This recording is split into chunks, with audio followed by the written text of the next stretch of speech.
Hello, today I will be demonstrating how to utilize the Puppet Warp tool in your fashion illustrations. This quirky tool allows you to warp images of fabric and patterns to colorize your garments to the flow and drape the way you drew it. For this exercise, I hand sketched the outline of my girl with some basic shading, and then uploaded and isolated her in Photoshop. All of the color you see on her are from photographs of fabric, and I will show you how I've achieved this.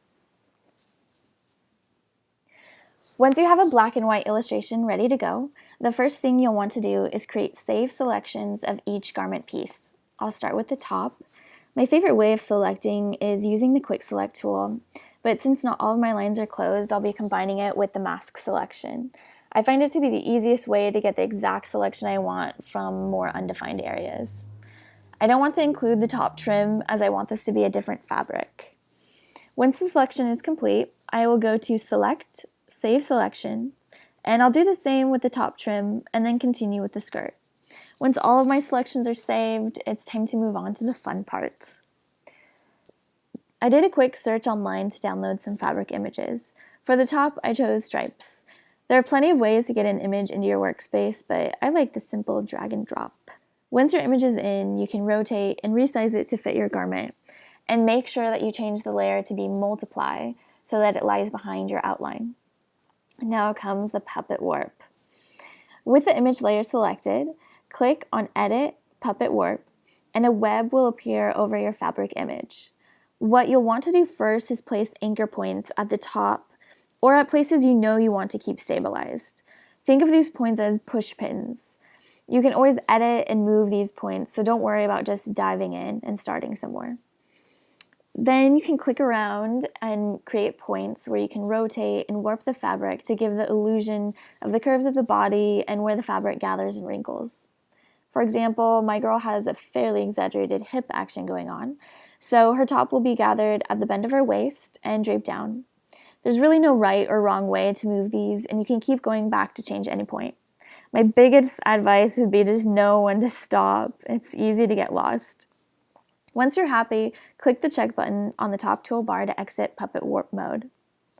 Then load your saved selection of the shirt. But before you can do anything, your fabric image layer has now been turned into a smart object because of Puppet Warp, so you'll have to rasterize it. Once you've done this, then you can inverse your selection and click delete. Instead of deleting, you can also simply create a layer mask, which will allow you more flexibility to go back and edit your fabric drape. Moving on to the skirt, it's going to be the same thing. I'll drop the image in, resize it, rotate, and I can even flip it on the horizontal. Just make sure that you change the layer to multiply. Then click Edit, Puppet Warp, and just as we did with the top, create your initial anchor points, and then you can twist and manipulate the fabric from there. There's a lot of movement in this skirt, so Puppet Warp is great and super helpful in making it come to life.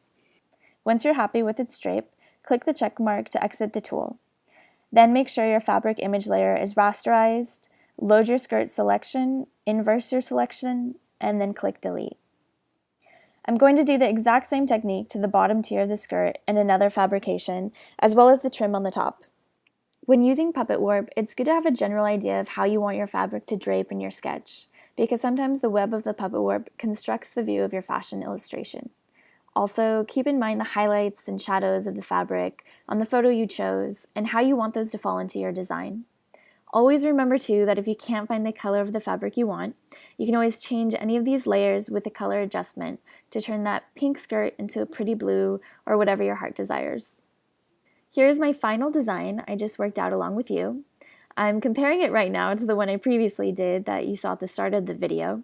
You can see there are slight differences, so there really is a lot of freedom and manipulation with this tool, and you probably won't make the same thing twice.